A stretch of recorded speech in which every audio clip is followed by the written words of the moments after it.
You're watching Shravane Mukti channel. भैया mobile सब बंद कर लें। जय जय श्री राम हरे श्याम निताई गौर हरि बोल। कथा के बीच में से कोई उठे ना।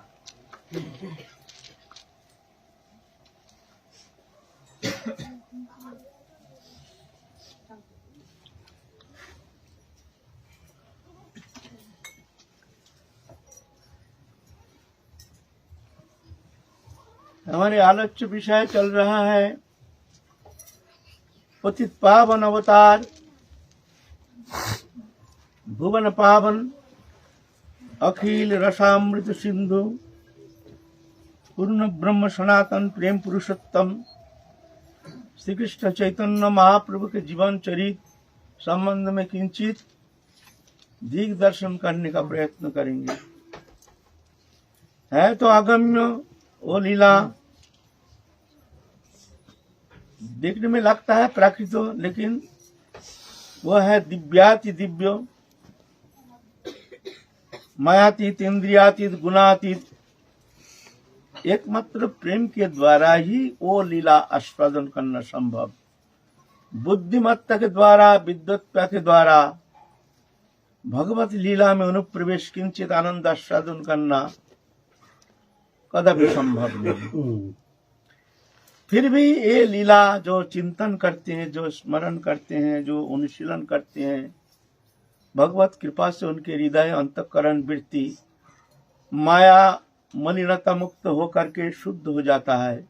फिर शुद्ध चित्ते वो कृष्ण प्रेम अभिभूत होता है, तभी जाकर के वो प्रेम लीला किंचित आस्वादन कर सकते हैं। फिर भी हम लोग आशा करते हैं, जो भी ब्रज में आए हैं, जो भी साधक, जो वो दिव्य लीला की किंचित आस्वादन करना, क्योंकि हमको तो वहां जाना है ना। हमारे जीवन का उद्देश्य ही है एकमात्र इसी जन्म में शरीर रहते रहे तो भगवत प्राप्ति, यह हमारे जीवन का उद्देश्य है। जो भी साधक यहाँ आए हैं, जो कोमल श्रद्धालु हैं या जो उत्तम अधिकारी हैं, सबके लिए ही जीवन के उद्देश्य ही होनी चाहिए कि शरीर रहते रहते हमको इसी जन्म में भगवत प्राप्ति, वो प्रेम किंचित आस्वादन करने का, उनकी कृपा प्राप्त करने का सौभाग्य हो जाए। आशा रखनी चाहिए, आशा कभी छीन रखना नहीं चाहिए। आशा और विश्वास और अनुशीलन, तीन है भजन का प्राण।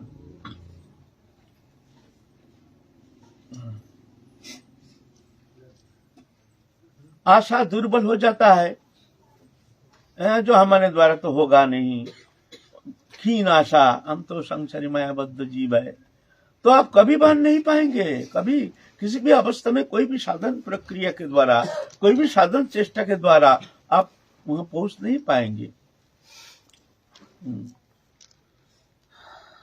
और विश्वास, दृढ़ विश्वास, हमको कृपा करेंगे ही इसी जन्म में। 2 नंबर आशा, विश्वास और अनुशीलन। अनुशीलन माने भजन अनुष्ठान, जो गुरु प्रदत्त नाम जप ध्यान धारणा उपासना स्तव स्तुति वंदना तीर्थ पर्यटन साधु सेवा आदि जो भी हमको गुरुदेव उपदेश किए हैं या हमारे आचार्यों ने जिस मार्ग अवलंबन करके हमको उस मार्ग में चलने के लिए प्रेरणा किए हैं, उस मार्ग अनुशीलन करने के लिए तीव्र चेष्टा ये होनी चाहिए। हम आशा भी करते हैं, बड़ी आशा, लेकिन साधन चेष्टा दुर्बल है, साधन दुर्बल है, होगा नहीं। साधन करते हैं खूब, लेकिन आशा दुर्बल है, मिलेगा कि नहीं मिलेगा, हम तो बहुत पापी जीवात्मा है, हम गृहस्थी हैं, ऐसे ये भावना नहीं रहनी चाहिए। कोई शास्त्र में कहीं कहे नहीं है जो देखो इतना पाप करने से ऐसे जो पापी हैं, ऐसे पापी को भगवान कभी कृपा नहीं करते, ऐसा कहीं कोई शब्द कहीं है नहीं। बल्कि भगवान तो क्या कहते हैं, अपेक्षित सुदुराचर भजत मामनन्न भाग साधुरव सम्मन्तव्य सम्मक भवसित ईश क्षिप्रं भवति धर्मात्मा षट् शांति निगच्छति कौन्तो प्रतिजानी न मे भक्त प्रणश्यति। अपेक्षित सुदुराचार, सुदुराचार माने एक व्यक्ति है दुराचारी पापी, लेकिन यह पापी पापी से भी पापी माने सुदुराचार माने दुराचरित तो जो है उसके विशेषण है, विशेषण का विशेषण, व्यक्ति का दुराचरित है विशेषण, व्यक्ति का विशेषण, और सुदुराचारी है विशेषण का भी विशेषण। माने अति दुराचारी माने जिससे दुराचारी और होता नहीं है दुराचारी। ऐसे व्यक्ति भी अगर मेरे शरण में आकर मेरे शरणागत होकर मेरा भजन करते हैं, अर्जुन तुम उसको पापी नहीं समझना, उसको पापी नहीं समझना। साधु रूप सम्मन्तव्य बोले कैसे साधु है वो, साधु कैसे हैं? हम देखते हैं उसके अंदर बहुत सारे दुराचरित है। बोले होने दो ना, तुमको क्या फर्क पड़ता है, हम देखेंगे, ये तो हमारे सत्य है, हमारे चरण में समर्पित है, ये हम देखेंगे, ये हमारे मामला है, जीव चैतन्य सत्ता हमारे है। मान लीजिए पिता के कोई पुत्र बहुत दुराचारी दुष्ट संग में पढ़ करके बहुत कुबुद्धि हो गया और वो घर छोड़ के कहीं बाहर बाहर डोलता है, ना जाने कदाचारित्व व्यभिचारित्व इत्यादि दुष्ट मनोवृत्ति इत्यादि ऐसे भावना लेकर के ना जाने क्या क्या करता है, चारों ओर उसके बड़ी बदनाम है। अगर वो लड़का कभी घर में आ जाए, आके अगर पिता से कहें पिता हम बहुत पापी हैं, बहुत भूल किए हैं, हमको क्षमा कर दो, हम नहीं करेंगे, तो बोलिए ना कोई पिता क्या उसको क्षमा नहीं करते हैं? तो भगवान कहते हैं उसको दुराचारी नहीं समझ, नहीं तो ये तो पिता तो शरीर के पिता है, शरीर से संबंधित है, आत्मा से संबंधित है नहीं। लेकिन भगवान जो है ये आत्म संबंधी, हमारे आत्मा से संबंधित है, माने हमारे आत्मा से मिले हुए हैं, सबसे प्रियतम सबसे निकटतम, अभिन्न अविच्छेद्य अखंड प्रियतम संबंध। ये कोई क्रियात्मक नहीं, ये स्वाभाविक सत्य नित्य सत्य सनातन, ये संबंध हमारे नित्य संबंध। हम माने या ना माने इसमें कुछ फर्क नहीं पड़ता है, आप माने या ना माने इसमें कोई फर्क नहीं पड़ता है। हम भगवान को मानते नहीं है, उसमें भी कुछ फर्क नहीं पड़ता है, उसमें भी संबंध का कोई फर्क नहीं पड़ता है। तो इसलिए भगवान कहते हैं जो मेरे शरण में आता है उसको तुम दुराचारी नहीं समझना, साधु सम्मन्तव्य, उसको साधु समझना। बोले उसका अंदर दुराचारिता है, कैसे तुम्हारी प्रेम प्राप्ति करेंगे? बोले नहीं, क्षिप्रं भवति धर्मात्मा, बहुत जल्दी वो धर्मात्मा हो जाएगा। मेरे चरण में जो शरण लिया है मेरी कृपा से वो बहुत जल्दी धर्मात्मा हो जाएगा। क्षिप्रं भवति, बहुत जल्दी हो जाएगा। कुंतो प्रतिजानी न मे भक्त प्रणश्यति, तुम प्रतिज्ञा करके कह सकते हो मेरा भक्त हो, मेरे शरणागत भक्त हो कभी नष्ट नहीं होता है। तो इसलिए निराशा के कोई कारण नहीं है। कोई शास्त्र, हमारे सनातन धर्म में जितना शास्त्र है, कोई शास्त्र ऐसा कहा नहीं है जो कितने भी पापाचारी अभिचारी व्यभिचारी कुविचारी कदाचारी कैसे भी हो, भगवान उसको क्षमा कर नहीं देते, क्षमा करने में असमर्थ है, उसके कल्याण होना ऐसा नहीं, कोई शब्द है ही नहीं। उनका नाम है पतित पावन, तो ये शब्द झूठा हो जाएगा। दीन बंधु, दीन वत्सल, शरणागत वत्सल, जगतपति, जगन्नाथ, ये नाम है ना।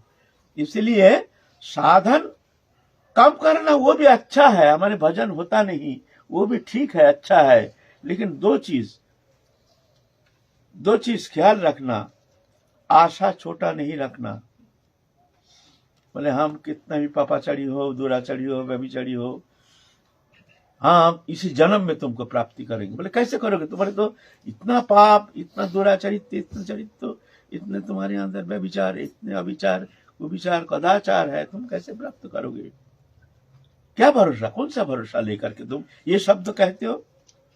बोले ना, हमारे प्रभु वो पतित पावन है, दीन बंधु है, शरणागत पालक है। हम उनके शरणागत है, हमको तारण करेंगे ही, बस ये उनकी ये वाणी जो है, उनकी कृपा के ऊपर भरोसा करके मैं कहता हूँ हमको पार लगाएंगे। ऐसे विश्वास होना चाहिए, ऐसे विश्वास होना चाहिए। वजन कम हो ठीक है, लेकिन विश्वास कभी दुर्बल नहीं होना चाहिए, दुर्बल नहीं होना चाहिए। अरे कोई शास्त्र जब कहा नहीं भाई तुम इतना बड़ा आशा नहीं करना, क्यों तुम बहुत संसारी गृहस्थी कदाचारी अभिचारी व्यभिचारी जीवात्मा हो, तुम्हारा इतना अधिकार है नहीं, ऐसा जब कोई शास्त्र कहा नहीं। भाई आशा करेंगे, छोटा आशा क्यों करेंगे, हम तो सबसे बड़ी आशा करेंगे। हो ना हो ये तुम जानो, तुमने वचन दिया है, तुमने वचन दिया है, इसलिए आशा को भी छोटा नहीं रखना चाहिए। आशा फिर 2 नंबर है विश्वास, अवश्य कृपा करेंगे हमको, अवश्य। और 3 नंबर है, पर आशा विश्वास से काम नहीं होगा, बोले क्या करना है ना, भजन भी करना पड़ेगा, अनुशीलन, तीनों का संयोग होना चाहिए। आशा है विश्वास नहीं, आशा विश्वास है अनुशीलन नहीं, अनुशीलन है विश्वास नहीं, अनुशीलन है आशा है विश्वास नहीं, तीनों चाहिए, तीनों का समावेश होना चाहिए। तो जाके निश्चित आपको अवश्य इस जन्म में कृपा करेंगे ही, करेंगे ही। ऐसे हमारे भक्तमाल खोलिए, उसमें आपको देखने में आएगा कितनी बड़ी बड़ी पापी दुरात्मा जो भगवत प्राप्ति किए हैं, ऐसे देखने में आया है। तो हम पापी क्यों पड़े रहेंगे, हमको उद्धार करेंगे, कृपा करेंगे, निश्चित करेंगे। इसीलिए भजन कम हो वो भी ठीक है, लेकिन 2 वस्तु आशा और विश्वास, इसमें कमी नहीं रखनी चाहिए। बस फिर देखेंगे, जो करेंगे प्रभु करेंगे, जो होना है वो दिखी जाएगी, प्रभु की इच्छा है। इस तरह से आशा लेकर के ही भजन अनुष्ठान करना चाहिए। तो यह सब आए हैं, सब प्रभु के चरण कमल में, चरण सान्निध्य में, राधा ने की चरण भरोसा करके सब आए हैं। जीवन के एकमात्र उद्देश्य है हरिभक्ति। तो इसके लिए ये विश्वास लेकर के हमको सत्संग करनी चाहिए, तो अवश्य ही प्रभु आपको कृपा करेंगे ही। तो हमारे आलोच्य विषय चल रहा है महाप्रभु के जीवन चरित्र। आप महाप्रभु बचपन की लीला हम लोग आस्वादन करके, फिर गृहस्थ आश्रम लीला आस्वादन करके, फिर आप महाप्रभु अपने को प्रकट कर रहे हैं, उनके दिव्य लीला को प्रकट कर रहे हैं। आप अपने भगवत्ता का प्रकाश कर रहे हैं। श्रीवास आंगन में जा करके महाप्रभु अपने स्वरूप को प्रदर्शन किए हैं, सबको बुला बुला करके सब दिखाए हैं, देखो मैं कौन हूँ। एकमात्र कृष्ण चैतन्य महाप्रभु, एकमात्र अवतार जो मुख में कहे नहीं एक बार भी मैं भगवान हूँ, दिखाए हैं सबको, देखो मैं कौन हूँ। तुमको बोलने का आवश्यकता है, तुम देखो मैं कौन हूँ। और जितना अवतार आए हैं सब तो मुख में कहे हम भगवान हैं, हम भगवान हैं, हमारे उपासना करो। ऐसे भगवान पहले भी था, पीछे भी कितना आएंगे और कितना अभी भी है, उसको ठिकाना नहीं। ऐसे भगवान बन जाते हैं, है ना। ऐसे भगवान बहुत हमारे देश में बहुत मिलता है, लेकिन कृष्ण चैतन्य महाप्रभु ऐसे नहीं, मुख में एक बार भी कहे नहीं मैं भगवान हूं, लेकिन दिखाए है महाप्रकाश में, महाप्रकाश लीला में महाप्रभु श्रीवास आंगन में सबको बुला बुला के दिखाए, देखो मैं कौन हूँ। भगवान अपने दिव्य स्वरूप को प्रदर्शन कराए हैं। किसी को सर्वभुज मूर्ति दर्शन कराए हैं, किसी को राधा कृष्ण जुगल स्वरूप दर्शन कराए हैं, किसी को कृष्ण मूर्ति दर्शन कराए हैं, किसी को राम सीता रूप में वो झांकी दर्शन कराए हैं। ऐसे ऐसे किसी को चतुर्भुज नारायण दर्शन कराए हैं, किसी को विश्वरूप दर्शन कराए हैं, जो कृष्ण लीला में जो विश्वरूप दर्शन कराए हैं। किसको दिखाए विश्वरूप? अद्वैताचार्य प्रभु को। उस विषय आएंगे, हम आलोचना करेंगे। आप महाप्रभु लीला प्रकट कर रहे हैं, वो दिव्य लीला, वो आनंद लीला, वो ईश्वर लीला, वो प्रेम लीला आप प्रकट करेंगे। तो उनके पार्षद को सब इकट्ठा करना जरूरी है। जो भी दूर दूर जो आए हैं, आप महाप्रभु के दिव्य लीला में आस्वादन करने के लिए जो अंश ग्रहण करेंगे, तो महाप्रभु भैया भैया बलदेव भैया तुम कहाँ हो, तुम कहाँ हो बोल के रोते हैं। बलदेव भैया को तुम कहाँ हो। भक्त लोग जानते हैं जो ये बलराम जो नित्य लीला के बलराम द्वापर युग के, उनके लिए रो रहे हैं, रोते हैं, बड़ी जम के रोते हैं। तो सब जान गए हैं जो आप कुछ अलौकिक लीला दर्शन करने का मौका मिल जाएगा, शायद कुछ ऐसे कुछ होने वाला है। महाप्रभु जब रो रहे हैं तो एक दिन कहते हैं देखो हम आज स्वप्न देखे हैं जो दिव्य लोक से एक रथ आया है, एक ताला ध्वज रथ, उसमें एक दिव्य पुरुष बैठे हैं, नील वसन परिहित, बड़े सुंदर देखने में, कानन में कुंडल, गले में सुंदर हार, बड़े सुंदर दिव्य दर्शन, ऐसे पुरुष आए हैं। आके कहते हैं निमाई पंडित का घर कहाँ है। वो पुरुष ऐसे कहते हैं मेरे निमाई पंडित के घर कहाँ है। कभी तो रोते हैं मेरे भैया कान्हैया कहाँ, मेरे भैया कान्हैया कहाँ, मैं तो वृंदावन से आया हूँ, मेरे भैया कान्हैया कहाँ। वो पुरुष कहाँ है, तुम लोग थोड़ा अनुसंधान करो। ऐसे इधर नित्यानंद प्रभु जो साक्षात बलराम वृंदावन में अब जान गए हैं, अपने स्वरूप में स्थित हो गए हैं। अब वो लीला आस्वादन करने के लिए मन मन में घूम रहे हैं। वृंदावन की दिव्य शोभा, उस शोभा दर्शन कर रहे हैं। जो हमारे भैया कन्हैया जब अपने को प्रकट करेंगे तभी जा करके हम उनके सानिध्य में जाएंगे, उसके पहले हम जाएंगे नहीं। अब इंतजार कर रहे हैं। नित्यानंद प्रभु 12 साल उम्र से बड़े हैं महाप्रभु से। वृंदावन में वन वन में आनंद में निमग्न है। कभी तो जमुना किनार, कभी तो वन शोभा दर्शन करते हैं उल्लसित होकर के। और नित्य वृंदा, अभी तो वो लीला हो रही है ना, अभी भी वो लीला हो रही है। यद्यपि से लीला करे श्यामराय, कोनो भगवान देखी बारे पर। अभी भी यहाँ देखते हैं, देख सकते हैं, अब भी देखते हैं। यहाँ 3 वृंदावन है। एक भौम वृंदावन दृश्यमान, एक है प्रकट वृंदावन, एक है अप्रकट वृंदावन। एक है दृश्यमान, दृश्यमान माने प्राकृत जगत, बाहर के जो जगत है, वहां के जो घर मकान वृक्ष लता आदि जो मनुष्य आदि जो दिखता है, यहाँ से ये वृंदावन से वो बाहर के लोग जो है उसका कोई फर्क नहीं दिखता है। जो वृंदावन आए है कुछ अलौकिक होना चाहिए, ऐसा नहीं है। इसको कहते हैं दृश्यमान। चर्म चक्षे देखे तारे प्रपंच समो, प्रेम नेत्र देखे तारे स्वरूप प्रकाश, वृंदावनेर गोपी रास विलास। चर्म चक्षु से देखते हैं प्रपंच जैसे, ये माया है। महामाया के द्वारा नहंग प्रकाश सर्वस्व जुगमाया समावृता, मुरयंग नभिजानाति लोक मम अजम अव्ययम। मैं अपनी लीला को प्रकट नहीं करती, ये भौम लीला। क्योंकि ऐसा होने से तो लीला का महत्व, लीला का माधुर्य रहता ही नहीं है। इसलिए माया के द्वारा ढाक करके भगवान ऐसे लीला कर रहे हैं। इसको कहते हैं दृश्यमान। इसलिए भ्रमित हो जाते हैं बहुत लोग। अरे वृंदावन गए थे, अरे वहां भी चोर चुट्टा ऐसे ऐसे होता है, गुंडागर्दी वहां भी है, यहाँ क्या वृंदावन करता है। गया वृंदावन तो देखने गया, कुछ तो हमको मिला नहीं, है ना। वास्तव में ऐसा नहीं, ये तो भ्रमित करने के लिए। जो मूर्ख है, जो बहिर्मुख है, उनको पहले से छटाई कर देते हैं। और जो भक्त है वो देखते हैं, प्रेम नेत्र देखे तार स्वरूप प्रकाश, प्रेम नेत्र से वो देखते हैं, वो वृंदावन के दिव्य स्वरूप छटा को देखते हैं, अभी भी देखते हैं। ये मैं नहीं कहता हूं, ये सत्य है। यही वृंदावन में दिव्य वृंदावन की झांकी। एक प्रकट वृंदावन वो है द्वापर युग की जो लीला, वो लीला।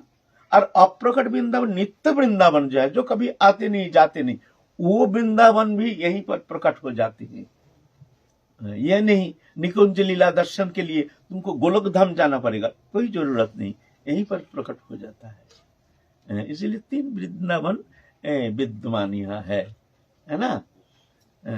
श्रीमद् भागवत में आता है, महात्म में आता है, जब वज्रनाभ को दे दिया मथुरा के भार, मथुरा देखने के लिए जो तुम यहाँ राज शासन करो, और जन्मेजय को दे दिया हस्तिनापुर।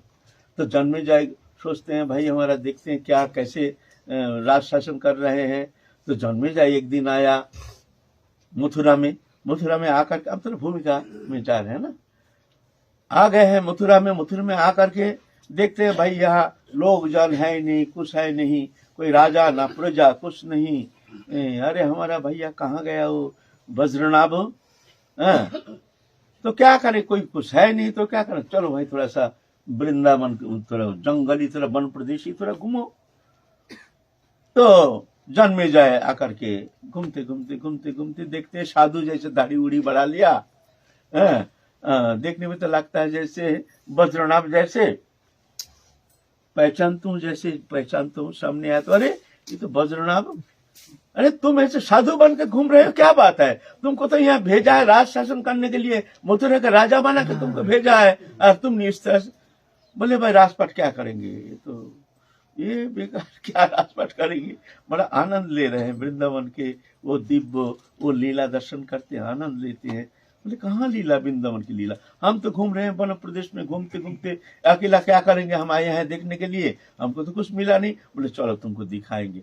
तो ले गए, सांडिल्य ऋषि वहां बैठे थे, सांडिल्य ऋषि के पास ले गए। सांडिल्य ऋषि फिर उनको समझाते, देखो वो लीला अभी भी हो रही है, तो उनको दिव्य शक्ति दे करके वो लीला प्रदर्शन करे सांडिल्य ऋषि। देखो अभी भी वो गोपी वो लीला हो रही है, वो प्रेम नेत्र से देखने में आता है, चर्म चक्षु से तुमको कभी वो लीला में अनुप्रवेश या दर्शन करना या आस्वादन करना कदापि संभव नहीं। प्रेम नेत्र देखे तार स्वरूप प्रकाश है। तब जाके जन्मेजय बड़े प्रसन्न हो गया, जो कितना सुंदर ये वृंदावन, हम तो देखते थे जंगल देखते, सब देखते हैं, है ना। फिर जाकर के वो जन्मेजय तो जाएंगे हस्तिनापुर, दिल्ली जाओ हस्तिनापुर, वहां जाकर के बहुत सारे सेठ को भेज दिया, बोले जाओ मथुरा में जाओ, राज शासन करने के लिए प्रजा तो चाहिए ना, तो प्रजा तो है नहीं, प्रजा तो लेके चले गए हैं भगवान, मथुरा के जितना था वो लेके चले गए, द्वारकापुरी में लेके चले गए, सब उठा के लेके चले गए रात में, जोगमाया के द्वारा, है ना, श्रीमद् भागवत में है ना, है तो खाली हो गया ना मथुरा, तो अब प्रजा नहीं तो राजा क्या करेंगे, अकेला थोड़ी राजपाट होता है। तो जन्मेजय जाकर के बड़े बड़े सेठ को, भाई तुम लोग जाओ वहां जाके घर बसा लो। तो वहां से अभी जो चौबेटो में है ना, ये सब वहां के भेजे हैं, जन्मेजय जाके भेजे हैं ओरिजिनल। ऐसे लीला है, तो अद्यपि से लीला अभी भी वही लीला हो रही है ना। अच्छा, जिन्होंने यहाँ जन्म लिया है वो तो ब्रजवासी ही माने जाएंगे। देखो जन्म लिया है तो ब्रजवासी तो है ही, ब्रजवासी एक तो पूर्व से ही वो यहीं पर है, लेकिन कुछ संमिश्रण हो गया है। संमिश्रण कैसे, मान लो बाहर की लड़की, वो यहाँ की नहीं, वहां शादी करके यहाँ ले आए हैं, वो ना बजे की संस्कृति, ना बजे की कोई कल्चर संबंध उनका कोई धारणा है, तो वहां के वो बच्चा को कैसे शिक्षा देंगे, ऐसी इस तरह से एक मिश्रण हो गया है। फिर क्या हुआ, माने दो तीन पुरुष पहले बाहर से आया है, आकर के यहाँ रह गया, वो ब्रजवासी हो गया, वो कहते हैं हम ब्रजवासी है, लो तो है नहीं ब्रजवासी। तो ब्रजवासी कई प्रकार है, एक ब्रजवासी, एक ब्रजभाषी, एक ब्रजभाषी, एक ब्रजहासी,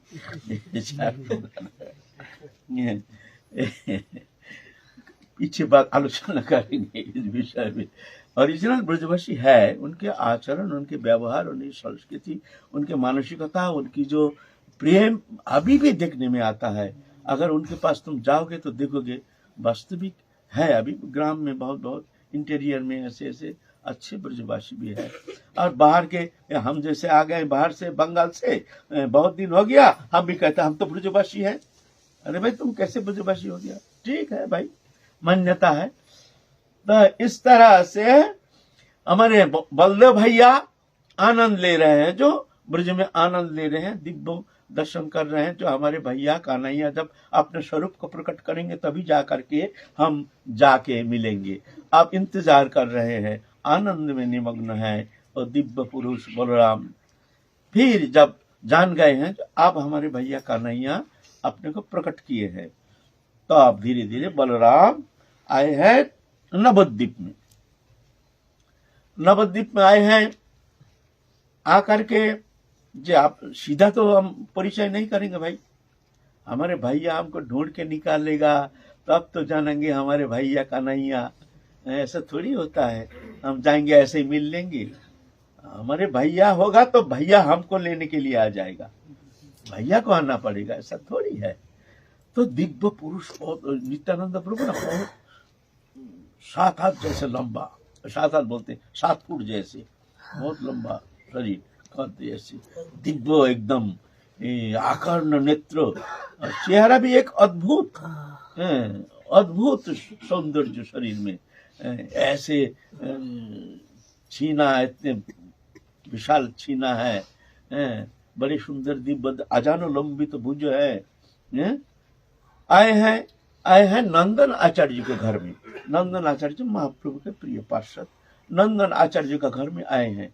नंदन आचार्य देखते हैं एक दिव्य पुरुष देख करके ही पहले तो दर्शनधारी फिर गुण विचारी, दर्शन से ही मनुष्य का पता चलता है ये आदमी कैसा है ना। कुछ दर्शन से कुछ appearance is the indication of mind. Appearance देखने से कुछ पता चलता है ये आदमी कैसे। कभी कभी ऐसे शरीर के अंदर, चेहरे के अंदर उसका नजर ऐसे कुछ झलक तो खिलता ही है ना। तो ऐसे दिव्य दर्शन देख करके नंदनाचार्य तो बहुत चकित हो गए। ऐसे पुरुष तो हम लोग कभी देखे नहीं, ऐसे पुरुष तो यहाँ क्या न जाने दिव्य लोक से आए हैं ये पुरुष। ऐसे पुरुष जिनको दर्शन मात्र ही हृदय के ग्रंथ ही जैसे खुल जाता है, एक आनंद का लहर आ जाता है, जिनको दर्शन मात्र से ही हृदय गदगद हो जाता है, एक कृष्ण भावना में अंतःकरण वृत्ति हो जाती है। ये कौन है पुरुष? प्रणाम किए है। आइए महाराज बोलिए, हमारे लायक सेवा बताइए, क्या सेवा करूं? ना मैं आपके यहाँ 2-4 दिन रहना चाहते हैं। खूब रहिए, लेकिन हाँ एक शर्त है। बोले बताइए। शर्त ये है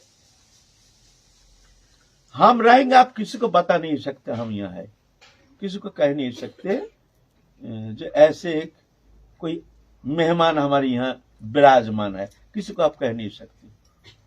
हम एकांत में रहेंगे, हमको एकांत में घर दीजिए, वहीं पर हम रह करके भजन करेंगे, बस आप किसी को कहना नहीं। ठीक है प्रभु आपकी इच्छा, कह करके उनके एकांत में घर प्रदान किए है। आप महाप्रभु तो जान गए हैं, दूसरा दिन ही कह रहे हैं एक तालध्वज हमारे आंगन में आए। तालध्वज बलराम का रथ है। तालध्वज ताल का पेड़ है ना, उसका निशान है। और कृष्ण के रथ जो है वो है गरुड़ध्वज, गरुड़ वाहन। ये रथ के निशान देख के पता चलता है ये कृष्ण का रथ है। और अर्जुन का रथ है कपिध्वज, माने हनुमान की मूर्ति है उनके रथ के सामने। ऐसे अलग अलग रथ के जो निशान है, ये निशान के द्वारा पहचान होता है ये रथ किसकी है। तालध्वज एक रथ, तालध्वज है बलराम के रथ। आए हैं हमारे आंगन पे, आ करके कह रहे हैं ये निमाई पंडित का घर है। कहाँ है निमाई पंडित का घर? फिर कभी कहते हैं मेरे भैया का नैया, बोल के ऐसे रोते हैं। हाँ भैया का नैया, भैया का नैया, मेरे भैया का नैया कह करके रोते हैं। बड़े दिव्य पुरुष, तुम लोग देखो तो ऐसे कोई पुरुष नवद्वीप में आए हैं क्या? मेरा मन कहता है कोई ऐसे कोई बहुत पुरुष आए हैं, दिव्य पुरुष आए हैं, तुम लोग थोड़ा खबर लो। तो हरिदास ठाकुर भी, वो भी अद्वैत आचार्य के घर में रहते थे। हरिदास ठाकुर भी आकर के उनके कीर्तन मंडली में अंश ग्रहण किए हैं, कीर्तन करते हैं, बड़े आनंद में दिन व्यतीत कर रहे हैं। महाप्रभु का सान्निध्य पा करके परम पुरुषोत्तम, प्रेम पुरुषोत्तम, पूर्ण ब्रह्म सनातन, अखिल रसामृत सिंधु भगवान श्री कृष्ण चैतन्य महाप्रभु के सान्निध्य पा करके उनके आनंद की कोई ठिकाना नहीं। महाप्रभु के साथ विचरण करते हैं, कीर्तन आनंद में दिगंत मुखरित करके आनंद में निमग्न हो जाते हैं, सबको आनंद में भसा देते हैं, बहा देते हैं। अब हरिदास ठाकुर के कहते हैं हरिदास देखो ऐसा कौन पुरुष आए हैं क्या नवद्वीप में? और भी जो मंडली है उनको भी कह दिया आप लोग सब देखो, नवद्वीप के घर घर में देखो ऐसे कौन पुरुष आए हैं। एक दिव्य पुरुष आए हैं नवद्वीप में। सब कीर्तन मंडली लेके, तो रोज ही कीर्तन मंडली लेके घर घर इधर उधर जाते हैं। तो सब घर में जाते हैं, जाकर के कहते हैं क्या यहाँ कोई ऐसे कोई बाहर से कोई आगंतुक आए हैं आपके घर? ना बाबा, यहाँ तो कोई आया नहीं। ऐसे 2 दिन हो गया, 3 दिन हो गया, पूरा नवद्वीप पूरा एरिया छानबीन कर लिया, घर घर। तो बोले नंदनाचार्य के घर में भी गए हैं, वो कहते नहीं, पहले मना कर दिया ना। तो बोलते हैं प्रभु ऐसा कोई मूर्ति तो आया नहीं। तो प्रभु बड़े चिंतित हो गया, ओ भैया आए हैं, बहुत दिन मिले नहीं। भैया बड़ी अभिमानी है, हम जाएंगे, हम बुलाएंगे तभी भैया आएगा। हमारा भैया हमको बिना वो आएगा नहीं, हम जानते हैं, हमको ही जाना पड़ेगा। भैया को लाने के लिए हमको ही जाना पड़ेगा। चलो चले, कीर्तन मंडली सजाओ। कीर्तन मंडली सजा करके महाप्रभु चल रहे हैं आगे कीर्तन करते करते। हरिहराय नमः कृष्ण जादवाय नमो, जादवाय माधवाय केशवाय नमो। हरिहराय नमः कृष्ण जादवाय नमो, गोपाल गोविंद राम श्री मधुसूदन। एक कीर्तन करते करते महाप्रभु जा रहे हैं, सब लोग दिख रहे हैं। अद्भुत कीर्तन आनंद में समग्र नदिया जैसे बह रहे हैं, आनंद के, प्रेम के आनंद के लहर आ गया है, जैसे उफान आ गया है। महाप्रभु जा रहे हैं समस्त मंडली लेकर के, सीधा रुके नहीं कहीं। चलो नंदन आचार्य के घर में। नंदन आचार्य देखते हैं भाई समस्त आंगन भर गया है, हजारों सब भक्त आ गए हैं। क्या बात है समझ में नहीं आया है। जब महाप्रभु को देखा, नंदन आचार्य दंडवत प्रणति की है, प्रभु आदेश कीजिए, आप कैसी शुभागमन हुआ है, मैं क्या सेवा कर सकता हूँ आपके लिए, हमारे लिए कोई सेवा बताइए ना। आपके यहाँ कोई महत्पुरुष, कोई आगंतुक, कोई परदेशी आए हैं आपके यहाँ? आप नित्यानंद प्रभु के वचन दे दिए जो हम कहेंगे नहीं किसी को, और महाप्रभु कह रहे हैं ऐसा कोई आया है। तो ना कहने से, यदि कहें ना तो झूठ हो जाता है, अगर कहे हैं तो वहां झूठ हो जाता है। अगर कहे हाँ आए हैं तो नित्यानंद प्रभु को वचन दे, वो झूठ हो जाता है। और यहाँ यदि कहे नहीं आया है तो महाप्रभु के पास झूठ हो जाती है, झूठा हो जाती है। अब क्या करें, मैं तो बड़ा धर्म संकट में डाल दिया। हाँ कहने से भी झूठ हो जाएंगे, झूठा हो जाएंगे, ना कहने से भी झूठा हो जाएंगे। मेरे को क्या करना चाहिए? अब चुप, ध्यान एकदम ध्यान निमग्न होकर चुप हो गए। बोलिए बोलिए ना, आपके घर कोई बाहर से कोई महत्पुरुष आए हैं, कोई परदेशी, ऐसे कोई दिव्य पुरुष? फिर चुप हो गए।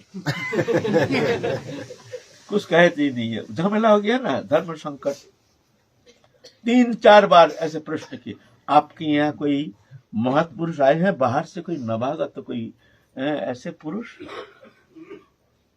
चलो चलो, इनसे होगा नहीं, चलो चलो हमको ही जाना पड़ेगा, चलो कीर्तन मंडली के चलो। उनका बड़ा मकान था, एकदम 2 ताला में, एक कोने में एक कोठी उनको दे दिया, बढ़िया सुंदर। चलो, ये बोलेंगे नहीं, इनको माना है, ये बोलेंगे नहीं, हम जानते हैं, हमको ही जाना पड़ेगा, ये बोलेंगे नहीं, चलो। अब सबको दिखता है तमाशा, भाई क्या तमाशा देखो। महाप्रभु अचानक यहाँ आ गए, कोई दिव्य पुरुष आए हैं दिव्य लोक से। वो कौन है पुरुष जिसके अनुसंधान में महाप्रभु स्वयं आ रहे हैं? ये तमाशा तो देखना है।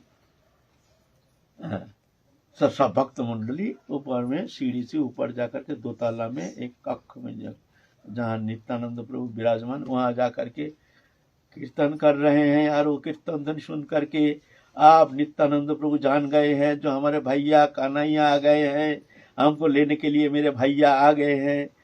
बहुत दिन से हमारे भैया से हम दूर हैं, भैया को देखे नहीं है। आज हमारी वो शुभ दिन, शुभ लग्न आ गया है। आज हम भैया को देख करके हमारे जीवन संतप्त जीवन को हम शांत करेंगे, हमारे नेत्र को हम धन्य करेंगे। दरजा खोल के आप देख रहे हैं महाप्रभु के वो दिव्य नेत्र, उदार व्याकरण नेत्र नित्यानंद प्रभु के। इधर महाप्रभु के भी वो दिव्य आकर्ण नेत्र, लंबा नेत्र, और दोनों इस तरह से देख रहे हैं। एक अद्भुत आनंद मिलन, एक अमृत संयोग, एक अमृत प्रवाह, एक दिव्य लोक के आनंद संदेश, आनंद धारा जैसे बह रही है। नित्यानंद प्रभु अश्रुधारा बहा रहे हैं, अपलक नेत्र, पलक भी नीचे गिरा नहीं रहे हैं, ऐसे दिख रहे हैं अपने भैया की तरफ, जैसे नेत्र से वो अमृत सुधा पान कर रहे हैं। वो अमृत सुधा जैसे तृप्त नहीं, अतृप्त, जैसे अनंत काल वो सुधा पान करते रहे, ऐसे दिख रहे हैं टकटकी लगा करके। और महाप्रभु भी दिख रहे हैं, वो तो अपना ही स्वरूप है। नित्यानंद प्रभु और महाप्रभु तो कोई भेद नहीं ना, तो वही एक ही स्वरूप है ना। तो महाप्रभु भी ऐसे दिख रहे हैं, उनके भी अनंत धारा से वक्षस्थल को अभिषिक्त कर रहे हैं। और नित्यानंद दोनों नेत्र एकदम अपलक ऐसे दिख रहे हैं दोनों।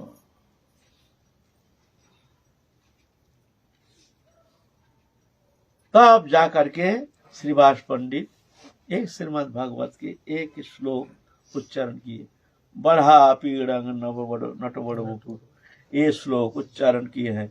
उच्चारण करते ही एकदम नित्यानंद थर थर थर थर थर, वो जो भाव की एकदम पूर्ण प्रकाश उनके भीतर कांपना शुरू हो गया। कांपते कांपते कांपते कांपते कांपते कांपते एकदम बिल्कुल धड़ाम करके गिर गए हैं, एकदम अचेत होके गिर गए हैं। फिर महाप्रभु धीरे धीरे धीरे धीरे बहुत समय पीछे उनको उठा करके अपने गोदी में उनके मस्तक को रख करके बड़े आदर के साथ, आप सब देख रहे हैं अमृत जोग, अमृत संयोग,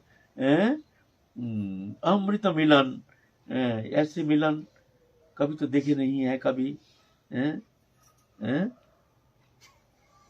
दोनों अखंड भूमानंद सिंधु, दोनों सिंधु की जैसी मिलन स्थली, ऐसे दोनों अमृत सिंधु का मिलन हो रहा है जैसे। फिर धीरे धीरे महाप्रभु उनके मस्तक में हस्त प्रसारण करके, सर्व अंग में हस्त प्रसारण करके जा करके कौन दिव्य लोक के एक आनंद धारा प्रवाहित करके जब उनको सचेत किया। नित्यानंद प्रभु आस्ते आस्ते जाग गए हैं, जागे हैं। फिर वही दृष्टि दिख रहे हैं। फिर दोनों आपस में आलिंगनबद्ध, आलिंगनबद्ध बहुत समय तक। अब दोनों के जो अमृत मिलन, अमृत प्रवाह, अमृत सिंधु का संयोग, कौन जानता है ये कौन लोग का आनंद प्रवाह हो, वो आनंद की छटा कहाँ कहाँ प्रवाहित हो रहा है। ये तो मनुष्य लोक में तो ये तो अगम्य है, ये मन बुद्धि का अगम्य है, ये अचिंत है, इंद्रिय बुद्धि का अगम्य है। ऐसे दोनों मिलन। फिर धीरे धीरे महाप्रभु और नित्यानंद प्रभु एकांत में बैठ करके ना जाने क्या बोल रहे हैं, किसी का कुछ समझ में आया नहीं। वो भी कुछ बोल रहे हैं, महाप्रभु भी कुछ बोल रहे हैं, बहुत समझते बोल बाल के फिर जाके दोनों भाई अब हाथ पकड़ के चल रहे हैं। चलो अब हो गया। नित्यानंद प्रभु जिनके इंतजार में बैठे थे, जो जिनके इंतजार करते रहे, जो आने का बाद ही हम आपको प्रकट करेंगे, और जब तक वो नहीं आएंगे हमारे भैया कान्हैया, तब तक हम अपने को इस तरह से हम लोग जन समक्ष में हम नहीं जाएंगे, ऐसे प्रतिज्ञा करके आए हैं। देख रहे हैं नित्यानंद प्रभु और महाप्रभु दोनों जा रहे हैं। दोनों दिव्य लोक की वार्ता भाई, एक संदेश, अमृत लोक के संदेश, अमृत लोक के एक स्वरूप। दोनों जन कौन विधाता ने इतना सुंदर अपने समस्त निर्माण कार्य, जैसे दोनों रूप माधुरी में निर्माण कार्य में समस्त सृजनी शक्ति प्रयोग करके रचना किए हैं। एक नित्यानंद, एक गौरांग सुंदर, ऐसे सुंदर दिव्य रचना कौन कहेगा, कौन रचना की है। ऐसे नेत्र, ऐसे आंख, ऐसे होष्ठाधर, ऐसे दंत पंक्ति मुक्ता दाम जैसे घुंघराली केश, आहा दोनों जा रहे हैं, लंबा चौड़ा शरीर, ऐसे सब देख रहे हैं नदियाबासी। आज धन्य है, कृतकृत्य है नदियाबासी। देखो कौन दिव्य लोक के दो पुरुष आए हैं। आज धरित्री धन्य है, आज वसुधा धन्य है, आज ये सृष्टि जैसे धन्य है। और समस्त जीव जगत जैसे धन्य है, ऐसे महापुरुष के चरण सानिध्य प्राप्त हो करके फिर धीरे धीरे महाप्रभु उनको ले करके गए हैं सोची माता के पास। माँ माँ देखो माँ, हम किसको लाए हैं, देखो माँ देखो। और माँ सोची माता वो भी तो साक्षात जगत जननी।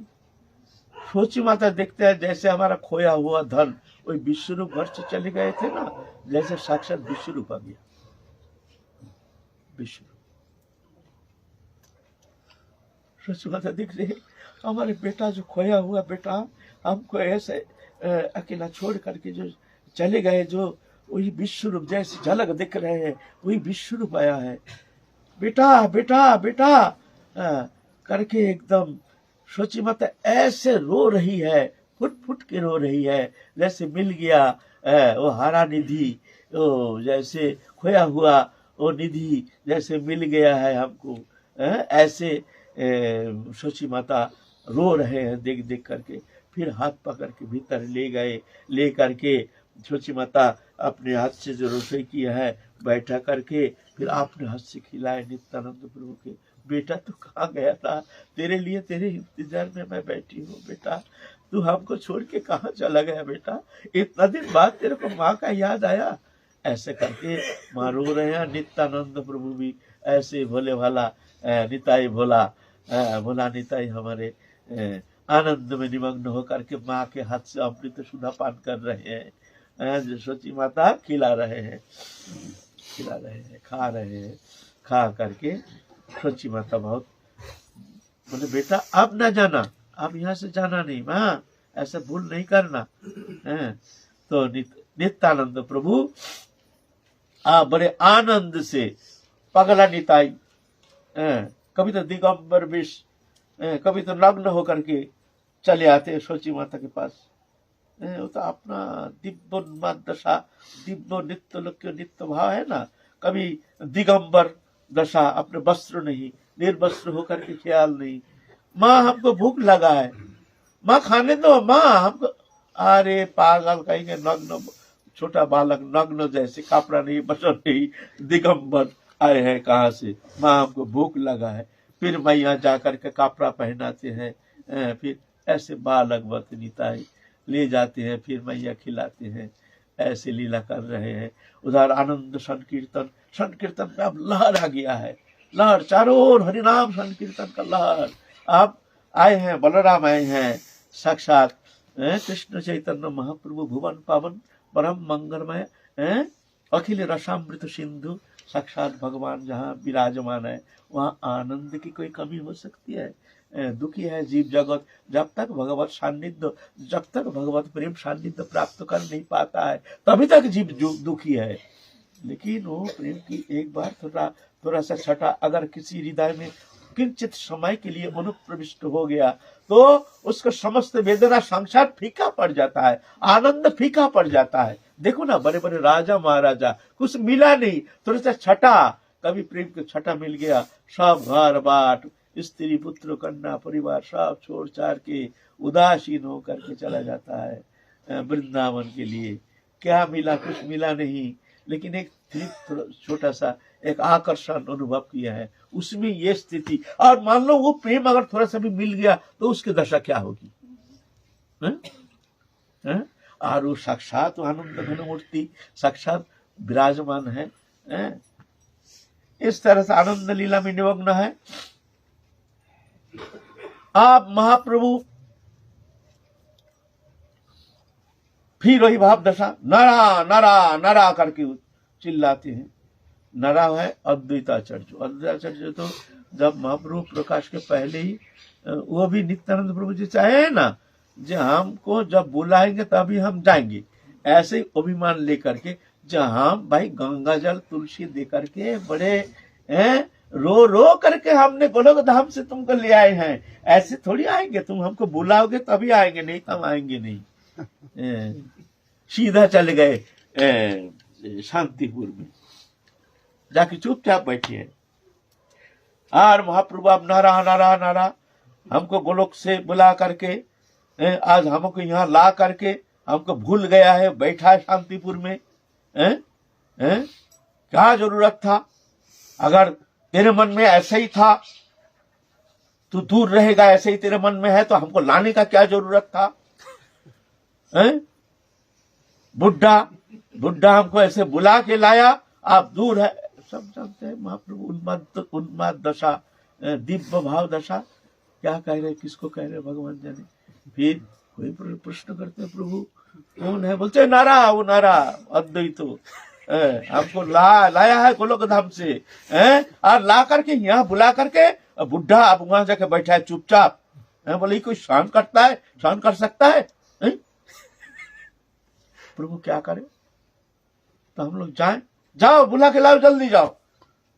तो दो भक्त, और उसको तो नाव से एकदम मार्ग था, कितना दूर शांतिपुर, वहां से कितना दूर हम लोग गए ना, शांतिपुर नवद्वीप शांतिपुर गए ना, बाबला जहाँ गए थे ना, वहां पर नाव से। तो फिर जाके दो भक्त तो गए हैं, कत किलोमीटर 10 किलोमीटर दूर नवद्वीप थी ज्यादा ना ज्यादा 30 किलोमीटर ऐसी हो, 25-30 किलोमीटर तो होगा ही, 32 किलोमीटर। तो वहां नाव से फिर जाके हाजिर हो गए हैं दो भक्त। अब अद्वैत आचार्य प्रभु देख रहे हैं जो नवद्वीप से दो महाप्रभु के पार्षद आए हैं, क्या कारण से आए हैं जान गए हैं। क्या खबर है भाई, क्यों आए? बुलाने आए ना, हमको बुलावा आया है ना। प्रभु आप तो सब जानते हैं, आप आपको जाना पड़ेगा। अच्छा ठीक है, चलो अब बुलावा आया तो चलेंगे। अब तुम नहीं कहना हम जा रहे हैं, तुम लोग कहना वो आया नहीं।